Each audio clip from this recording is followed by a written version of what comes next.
guys, and welcome to another episode of Woke by Accident Podcast, a weekly chat about socially conscious topics. We have a great show for you right after this.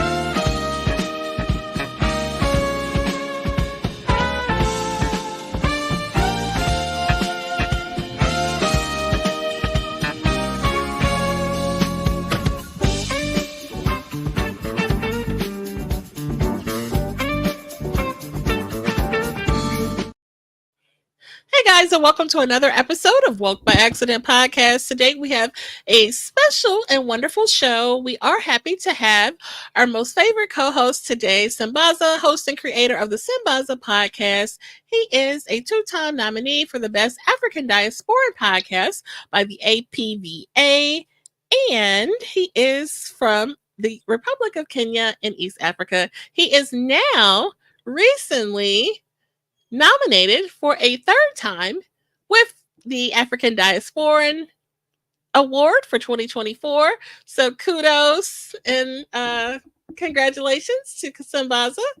And we'll be getting ready to vote soon. So please support our good brother Sambaza with votes for that African Diasporan Award. And details will be coming soon on how you can vote for Sambaza.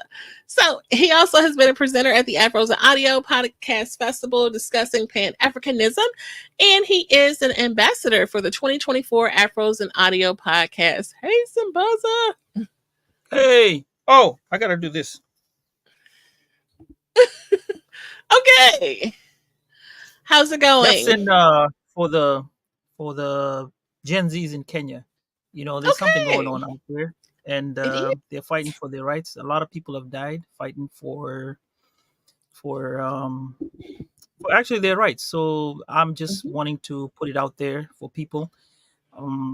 If you need to support, reach out to me, and I'll tell you the link of where you can support them just by sending a little dollar here and there. Helps out in whatever they can for hospital bills, lawyer fees, and what have you.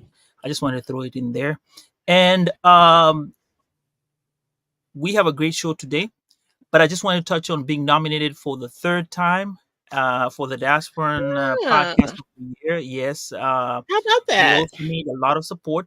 So I need all the family out there. You know, you tell your friends, tell your other friends, cousins, uncles, everybody. They need to do this because we got to bring it to Sambaza, to Kenya, and to the USA for the diaspora. Because we haven't won till we vote. So there we go. That's right. Okay. I appreciate you sharing that. We definitely want to support you and your content that you've been, constantly putting out, and we support you in that. So we will share and encourage everybody to share it as well and support you. So excited about today's show. We are ready to introduce our guest. Any additional thoughts, Sambaza, before we introduce our guest? Our guest tonight will have an inspiring story, and we want to listen to her stories and what she has to share with us as of today. And I'm hoping that at the end of it, all our viewers will be happy and will leave inspired when they see this podcast. Just make sure you like and subscribe so that you can get to know when we're coming online and listen to our great messages. So I'm ready. For sure. Thank you for sharing that. And so welcome to another inspiring episode of our Woke by Accident combination with Sambaza Podcast. Today we're diving into an incredible journey of a woman who embodies resilience, creativity, and sustainability. Our guest is not just an entrepreneur, she's a visionary fashion designer with a champion of sustainable reselling. And leaving a corporate life behind, she took a bold leap of faith to pursue her passion and build a business from the ground up all while navigating personal challenges. Her story is a testament to the power of perseverance and the impact of following your dreams. So I love that. We definitely want to amplify that message of following your dreams. We definitely have had several conversations about sustainability and how that is important to the culture and our community. And so please stay tuned as we uncover the trials, triumphs, and invaluable lessons from our good friend, Miss Leslie Tucker. Welcome. That was an excellent intro. Oh, thank you. Good to see you. Welcome in. How are you? I'm great. Thanks for having me. Yes, for sure. And so, before we get started, I came to know Leslie in the reselling community and just was so touched by her message and positivity, and just wanted to tap in with her and share with our community. So, Oh, welcome to the show, Miss yeah. Tucker. And let's start. Oh, Leslie, you might be calling you Leslie, right? Yes, I prefer that. All right, great. So, what inspired you to leave your corporate job and start your own business? And also, can you describe the moment that you knew it was right to make that leap of faith? Well, the reason that I decided to leave my job is because I wanted freedom that they couldn't offer. And the moment, it was probably a lot of moments, but making the money that I was making, I knew that I could branch out on my own. Um, so that was basically it. I knew that I could branch out on my own. I was tired of working I was a lunch lady. That was my last job. I'm a professional baker and all these other things, but I was Mhm. working in a school district, and there was a lot of racial undertones and different things going on. So I decided to Mhm. come up with a plan to leave my job. And so I turned a 6-month plan into a 3-month plan and was able to walk away from a position in 2018. And I haven't looked back since. Good. Fantastic. And then what were some of those fears and doubts that came about when making this transition? It can be kind of scary. So, when people are thinking about leaving a job and really, doing this on their own. You mentioned that 3-month plan and 6 months plan. Is that what you did to prepare yourself financially and mentally for this? Yeah, definitely the first thing I did is I sat down with my husband and wanted to become an agreement with him that it was okay for me to leave work. Like I wasn't asking for Mhm. permission, but asking for support. And the main thing he said to me was to make sure I had an emergency fund ready to go. And so that was my goal. And I was able to meet the emergency fund goal within 3-month time. And then Mm, from there, everything else is just income. So yeah, so that was basically how everything started. I sat down, I wrote out a plan. It is very scary mhm. because the job force, most people are dependent on the job, and without it, Right. what can you do? Specifically, people who leave their job without notice, they get fired, they get laid off. So that is hard. But with the decision, knowing I wanted to leave, yeah, it was hard. Could I do it? Could I do it? And I was blessed to be able to do it. Good.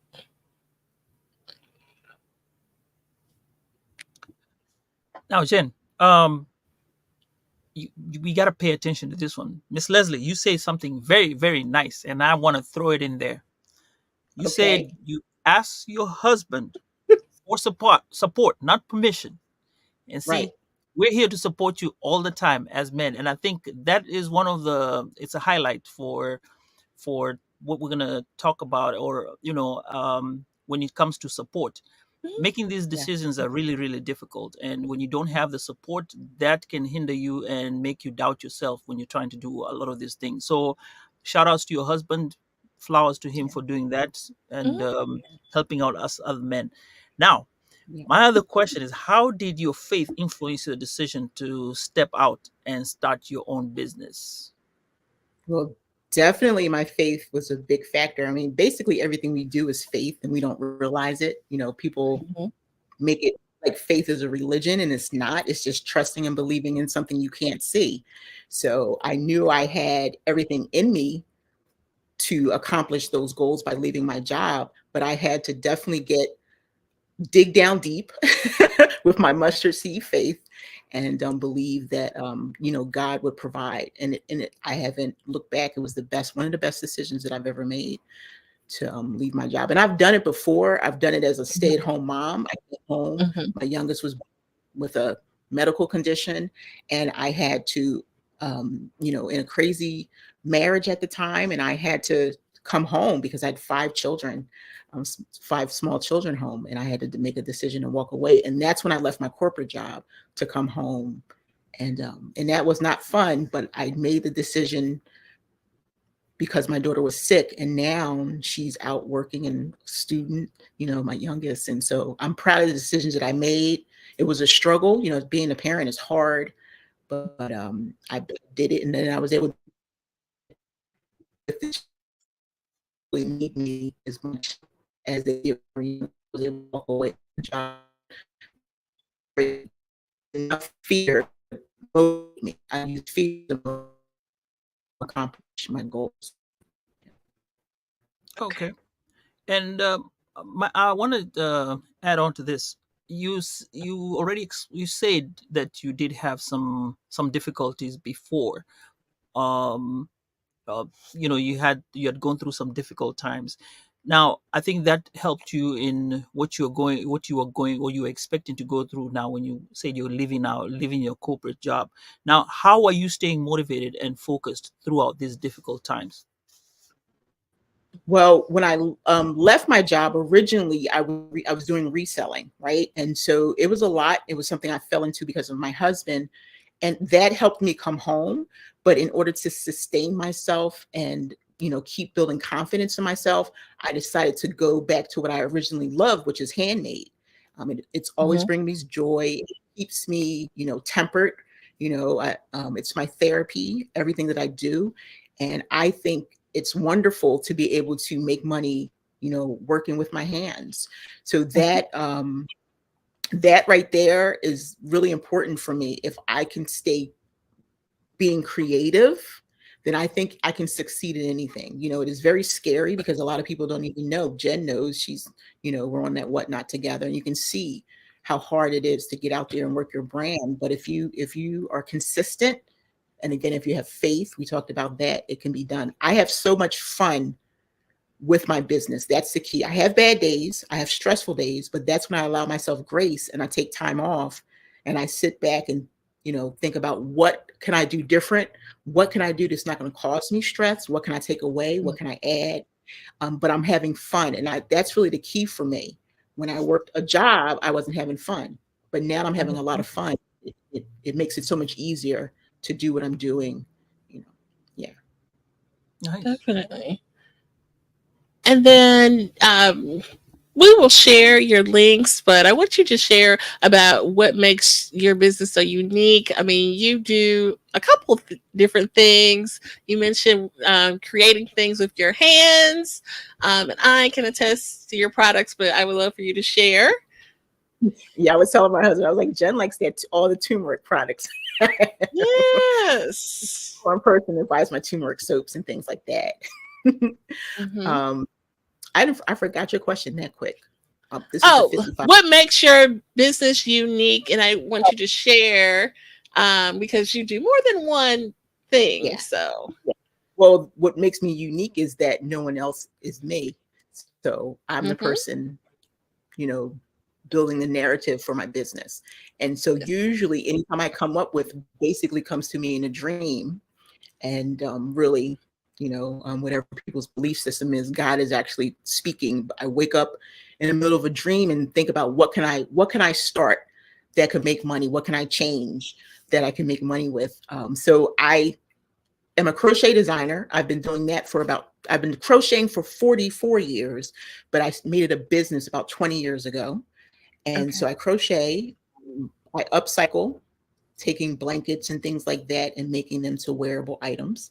I just started making soap in October, and to date, it's probably going to be the most lucrative business that I've had. out of all my businesses. So I make earrings and I, rework things from denim. It's just a lot of fun. Just very creative, but I also again, I talked about podcasts, that's on hold, but I make a lot of videos. I was just on as a brand ambassador for the essential oil company that I use. And Mhm. so I'll be making videos on the benefits of their products in addition to making my products and things like that. So yeah, I just love community. I love everything that I do. And the thing, as you said, well, as I already said, what makes it special is me. And that's not being vain or anything. It's just like so many people will not step out and do something that they want to do with their lives, right? Because someone told them they couldn't do it, or it's the fear factor. And I, Mhm. like I said, I am motivated by the fear. It puts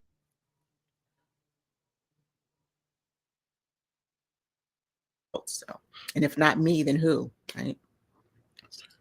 For sure. And what would you say is the most rewarding part of your business? um, Building a community of people who actually like what I make. I think it's really important as a handmade seller, a handcrafted seller, that that my work is validated, because people can go to the store and buy. So people can go to the store or order online and get sweaters or whatever, and it's Mhm. I'm validated. Time my community shows up, so that's for me more important than anything else that I do, is that if I reach the people first, then I can build a community who will continue to come back and buy from me or listen to me when I do Mhm. my talks, whatever it is that makes them want to keep coming back. That's important. I mentioned that I know Leslie from reselling on a particular platform. And so I've learned that, people will come back if they connect with you. I mean, it's one thing if they connect with what you're selling, but it's really more so like that personal connection, and Yeah, you're literally putting yourself out there. And some people would, hide under the covers and, don't have the guts or whatever to even get in front of a camera and, put yourself out there literally to connect with people and sell a particular thing. So it's really kind of a lot of pieces to it. But once you make that, if you see, okay, this person is coming back, yeah, they're really coming back, so. yeah. I think it's important. I say this all the time. Your vibe does attract your tribe. What you put Mhm. out will come back to you. I've been kind of doing this for about. I do the community on Whatnot, but I was able to build that up from 5 years ago. And I was that person 5 years ago. My husband was like, "Why don't you start a YouTube channel?" I was like, "I'm not getting in front of the camera, not me." Yeah, right. When I thought about it, and just from some of the input different people were giving me, I said, well, let me try it. And I set a date, and 5 years ago in January, I sat down in front of the camera and just kind of introduced myself. And from there, it's just grown, because I do it beyond Whatnot, and it's just so much fun. People in Mhm. society, we know, right, that look like me may not, we may not, we're not supposed to be in front of the camera from some people's eyes, right? But I show up on Mhm. purpose because of my story and how I look, my alopecia, just everything. I show up, and I think that that resonates with people. And if you just show up as your true, authentic self, you can build Mhm. any community. You can give as little as or as much as you want. You can give your time. You can put yourself on, camera, or whatever else did you want to do. And I think that people are continuing to just appreciate me being me. I think Mhm. that's really important. Definitely. Okay. I have a question about this. The growth. When you talk about growth as a community, Hmm. describe to us how the sense was, or what steps did you take to create this community? Because when you came on the camera, it's a blank sheet. Nobody knows you. Maybe a few friends here and there that will be like, okay, Leslie's starting a channel. I want to go support her. I'm gonna go watch it. But those are the people who know you. How does your community grow from, say, the ones who are known before YouTube throws you into the algorithm, whereby they say, oh, she's getting a lot of subscribers, and let's put her on this particular phase where everybody's able to spotlight Mhm. her. How did that Yeah. Yeah. go for you? Well, really, it was the key of just showing up, right? Like my first ever video, I just sat in front of the camera, and for like 15 minutes, I just introduced myself, right? And then I sent little snippets to Instagram. I put a little bit on TikTok, and people started to watch and find me just from my videos. And then I got a little bit bolder and started going live on Instagram and just kind of talking to people. And then I would take my podcast. This is when I was a full-time, well, partially podcasting. I would actually travel. I would say to people, where are you at? Where would you like me to travel? So I've been to Boston, Atlanta, and I host my podcast and then go with a group of people and break bread. And so I may not be able to physically do it, but as just showing up on Whatnot or wherever I show up, just kind of telling my story a little bit, because we all can get something from some story, right? Someone today needs to hear about hair loss, or even something as or whatever. And if you just talk about that, someone else is going to go, you know what, I can relate to her. And that's just kind of how the community built up. I would go to my husband all the time and go, this person sent me a message, because they saw me somewhere. And he said, I'm not surprised. And then it's just kind of become bigger. And then also I built the community. Again, I said through transparency, but most people don't talk truth. They don't talk truth when they come on. Social media is such, a crazy game where people can lie all day long, or they just show you the life that they think you want to see. And I just show up just raw all the time and just talk about between my husband, my children, not getting too personal, but just sharing a little bit, because someone today needed that. I've had so many people in the last 5 years tell me that I saved their life. That's a huge burden, but I'm glad that they share that. Like, I may have put a message out that day and they said, I was about to take my life and you said something. And so that's why I continue to show up, not necessarily for me, but for someone who may just need a word. A mother who's staying at home, or a mother who has 5 children, and just trying to figure out how to navigate this system called life. Yeah. For sure. That's awesome. I have a question, because most of the people who come in here might be podcasters and might want to listen to this. But can you describe how you said you went to a city and went to podcast over there and broke bread with the people? How would this setup come up? How would you kind of would it be a call, or would you post and say, hey, I'm going to be in, say, Atlanta at the Coca-Cola Center at 10 o'clock? How do you do it? I've never done it before, So, and I'm curious to just know how for it can be done. Atlanta was easy because I was still full, reselling. So in Atlanta, it was ThriftCon, which is a vintage gathering where people sell vintage clothes and teas and things like that. And I already had a few friends in Atlanta. So I just, on Instagram, I said, oh, I'm going to be in Atlanta during ThriftCon. Is anyone interested in meeting with me?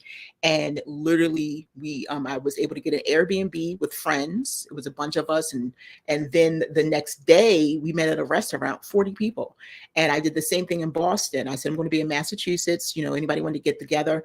I said, it's going to be too much for me to put everyone on the podcast. So I gave everyone a challenge. And if they won the challenge, they were able to come on the podcast. So I interviewed 9 people. Nice. After I interviewed the 9, they just passed the mic around and I recorded it.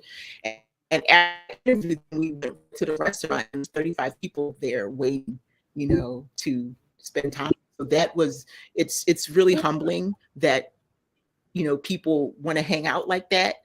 I enjoy it.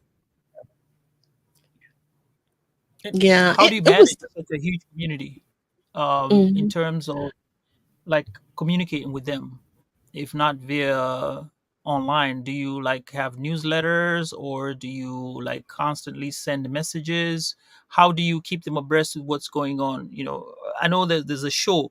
Maybe you do it. I don't know what the frequency was for the podcast, but my idea is, how do you keep them engaged to be okay, I want to come back, or I'm hearing some news, she's going to be here, stuff like that. Yeah, I used to have an email. I used to have sent out emails, but I don't do that anymore. I'm in front of the camera so much that is how I communicate, right? And especially just to give it, for Whatnot, they just came on today, asking the community if they wanted to like in live, in-person meetings and things like that. And I'm used to that from selling on different apps. Poshmark, I've done a lot of that Mhm. meeting. And just, if anyone's in my state, or if I know I'm going somewhere, like I'm originally from Philly, and when I go back to Philly in October, I'll say to people, I'm going to be in Delaware and Philly. Anybody want to meet? And that's usually how I do it. I don't have to send them out anything. I just announce it, and then my DMs blow up, and people say, "Oh, this is where I'm at. This is where I'm at," and that's how I kind of meet people. And I love the network. A lot of the Mhm. resellers are thrifters, and that really doesn't work for me because I have thrift stores where I'm at. But I like to sit down and ask people, like, what it is. What do you want to build? Where do you want to go? Mhm. What is your why? So that's true networking is really important to me. Oh, that's nice. Definitely. I'm liking what I'm hearing, especially Mhm. when you talk about community.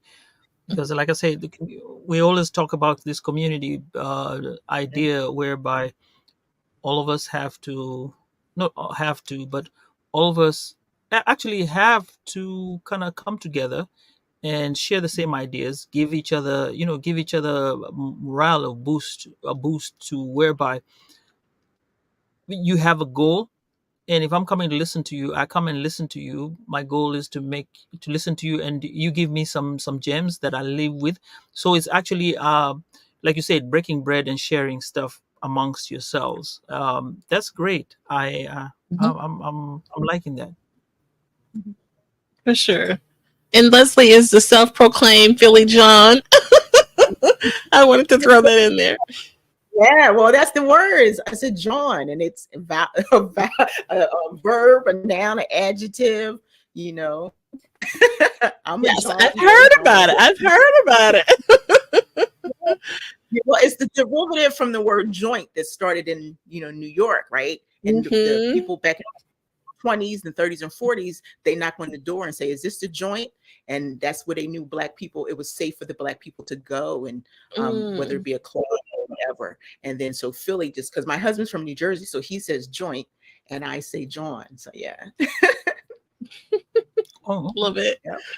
I love it. I'm That a is Philly the fan, culture. so Okay. I'm an Yeah. Eagles fan for life. You're an Eagles fan, yeah, yeah. The Eagles, Yeah. they're home. So that's I will root for them because they're home. Mhm. Eagles, Mhm. Flyers, Sixers, yeah. Yeah. Oh, okay. Now I have we're gonna go backwards, right? Mhm. Is there anything you would have done differently during your transition now that you've gotten to where we are? Mm, From usually, I don't think about going back, Mhm. because I believe that everything I've gone through has led me to this moment.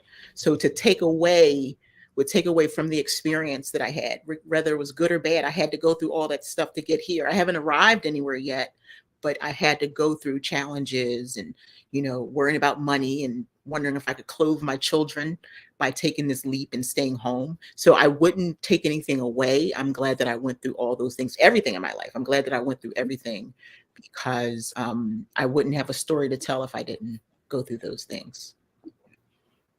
But even going through that, like for example, um, going through that the whole journey, right? There were steps that you could have maybe if I did this move, it would have taken led me somewhere else. If I did this move, it would have taken me like B or A, right? But either Yeah. way, we're here. But you can Yeah. say, yeah, I could have taken B. It would have led me to this, but I'm comfortable where I'm Yeah. at. Like, Yeah. I'm guessing you're comfortable where you're at. So, if you either way, do you have any questions regarding like, I could have done that path. It would have led me to this other thing that I would have been doing. But no, no, no, no. What I'm at, I'm Mhm. comfortable. So that's how I Well, was. Yeah. I'm going to say I really can't answer that, but I will say that I'm not comfortable because I haven't done all the things that I want to do, if Oh, that that's makes nice. sense. Mhm. Okay. Mhm. Yeah, I'm not comfortable because people, you get comfortable, you don't want you. There's no room for growth.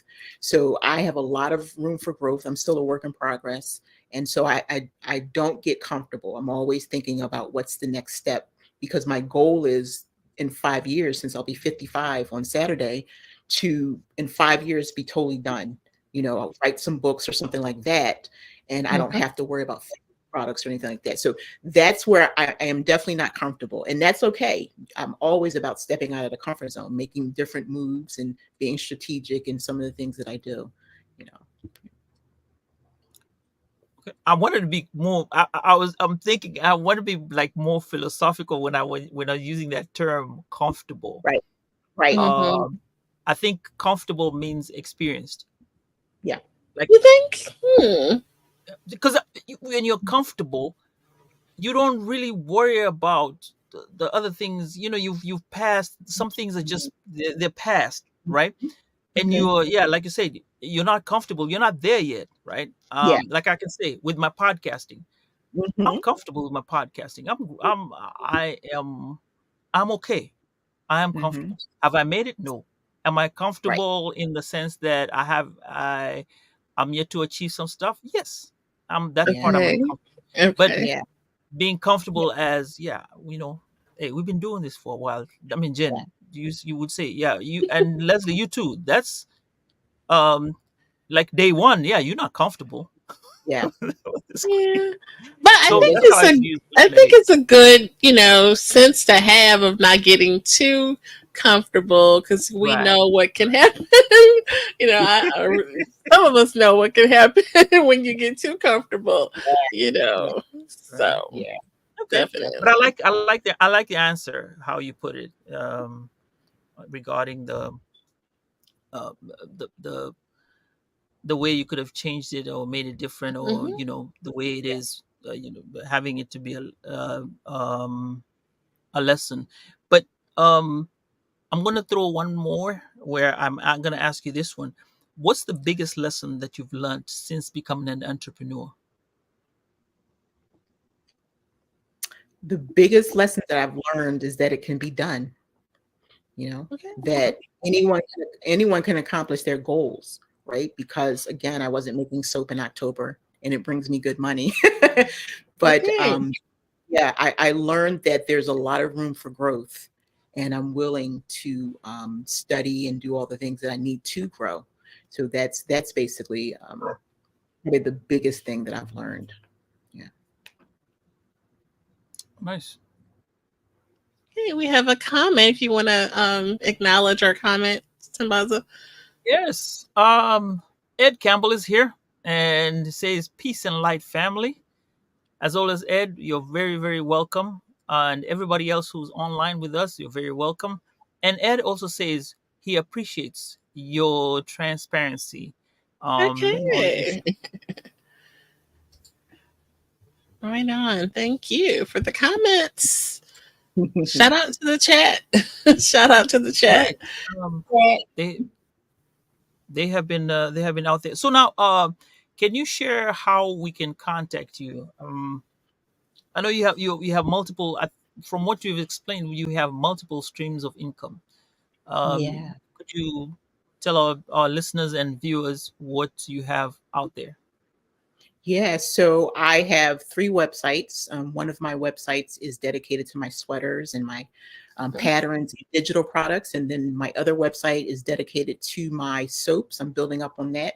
So it's a reworkerspassion.com, a reworkerspassion.store, and I have a reworkerspassion.shop.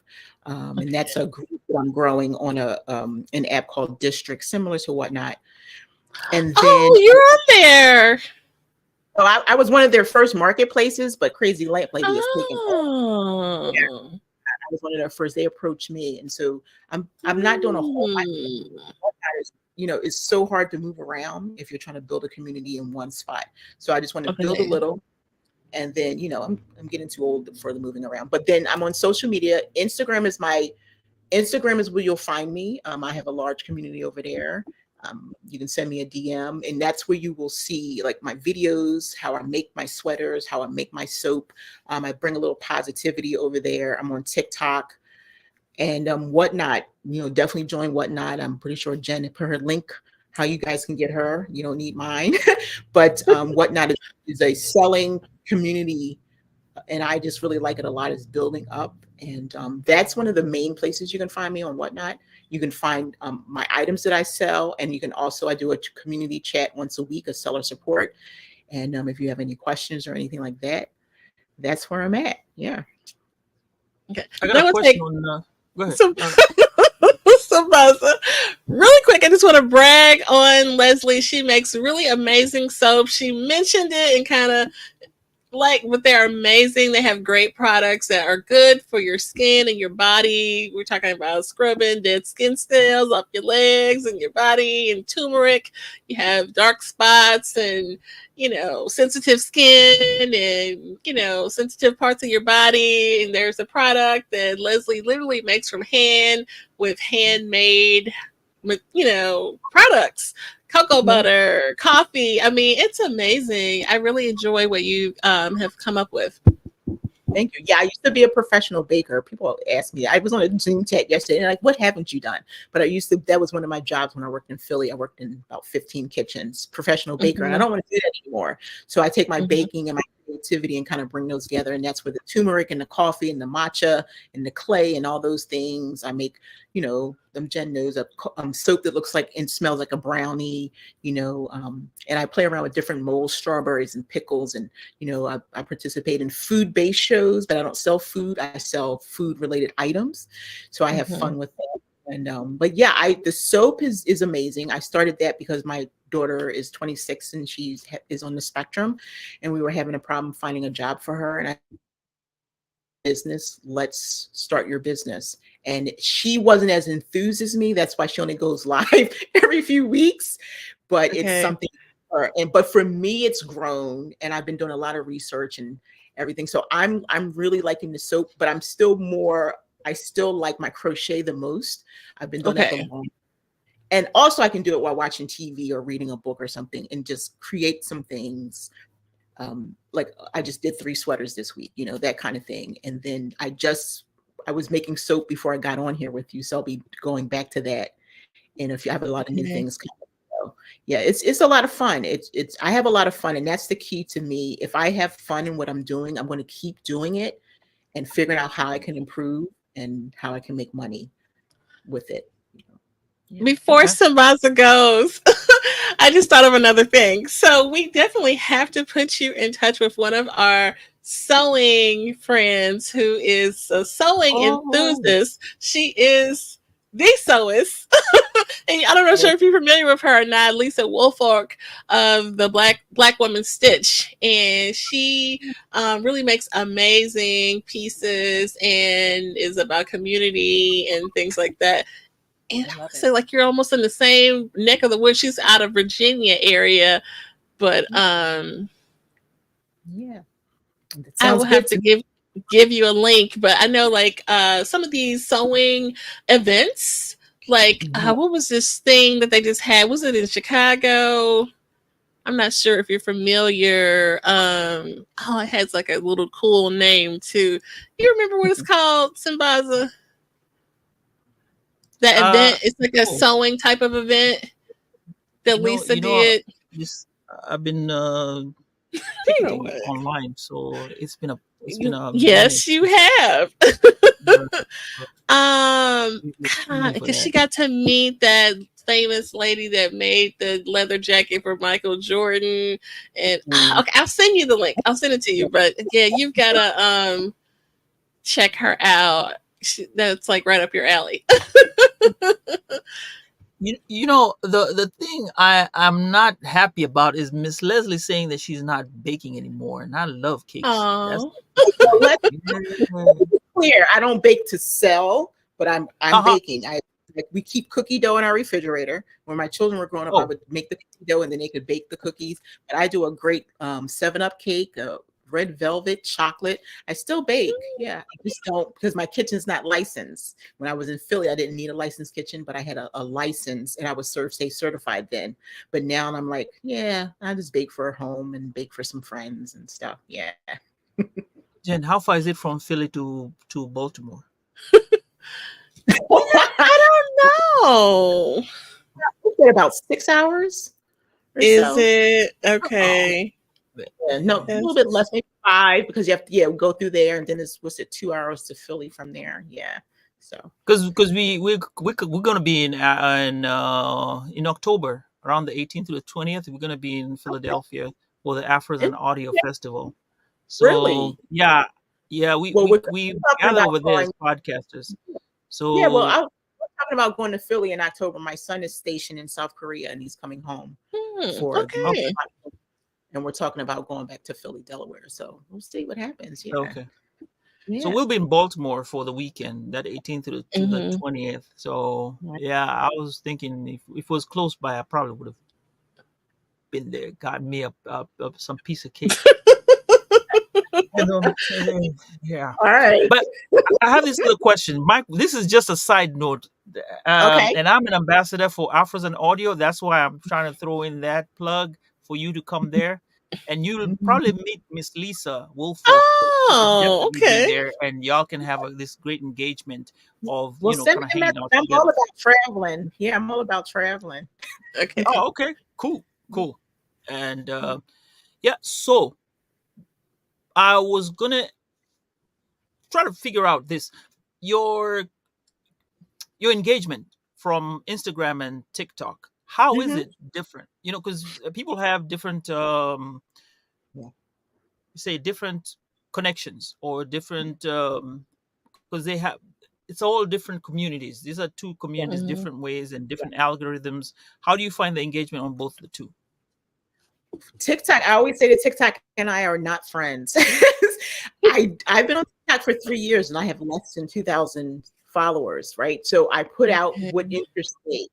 And because one thing with TikTok, is a lot drama, music, and I'm just like, so I'm laid back and I don't want to use what they want me to use for me to Hmm. become viral. So I just put out what I like. Instagram, on the other hand, is my most popular. I have 28,000 or more followers over there. And I create really great reels and have a lot of fun over there. So it's a little bit different. Facebook's a little bit different. They're all different, but Instagram for the last 5 years has been really good to me, and I've met a lot of Okay. people. That's how I found out about Whatnot through, Hmm. Instagram. It's just different Oh, platforms. YouTube is okay. different, right? So, yeah. Hmm. All Yeah, right. and Now, with since that, you went back, go ahead. I'm sorry, that event that I was thinking of is called Frocktails. Oh, okay. Never heard of that. You Yeah. haven't heard? Okay, so yeah, it's Oh, like a conference type of thing. Yeah, so festival. Yeah, no, sounds good. yeah, cool. And it's Now, in since we went, Baltimore because you came apparently. in and went back and forth, tell us again the businesses, the three businesses that we should be looking out for you. So they're basically all the same. Everything's under my brand, a reworker's passion, because I rework, I upcycle and create sustainable, fashion and things like that. Like, it's all about perspective. So a reworker's passion store, that's my soap. I rework liquid into soap. My crochet, I rework, string into beautiful wearable items. And the dot shop is my district. That's just my whole marketplace. But then but if you go to my Instagram and click the link, it'll give you a drop down of like everywhere. I'm kind of like all over the place. Yeah. All right. So if you Okay. soap dot store, reworkers passion dot store for soap crochet.com. Okay. All right. And That's I'm what's up. trying to send you that link. I don't know. Maybe I'll email it to you because it's not letting me send it to your Instagram. But Oh, okay, cool. Well, I appreciate you so much, Leslie, for sharing and taking time to speak with us. I really enjoyed this and what you shared. I really do. yeah, thank you for inviting me. I enjoyed it. I'm having fun. Aside from my challenges with the Wi-Fi, oh great. Yeah. Yeah. Awesome. And then let's see here. So, if you found our episode meaningful, please consider sharing with your friends and family. Our collective awareness and advocacy play a crucial part in creating a positive change. So, stay tuned for more engaging content. Sabaza, any additional thoughts? Leslie, thank you so much for everything that you've given us today in terms of gems, knowledge, and information that I'm hoping to take in as I go ahead and do the podcasting. And I like the way you said about comfortability. You're not Yeah. comfortable there yet, even though I was trying to be philosophical, but you Yeah. made me realize that yes, it's not It's over. all about We perspective. just It's have all to about keep trudging perspective. on. Yes, Yeah. I really appreciate that. That was a great Thank lesson that I can take away from today from you. thank And you. yeah, I had a really nice time. You're welcome back anytime.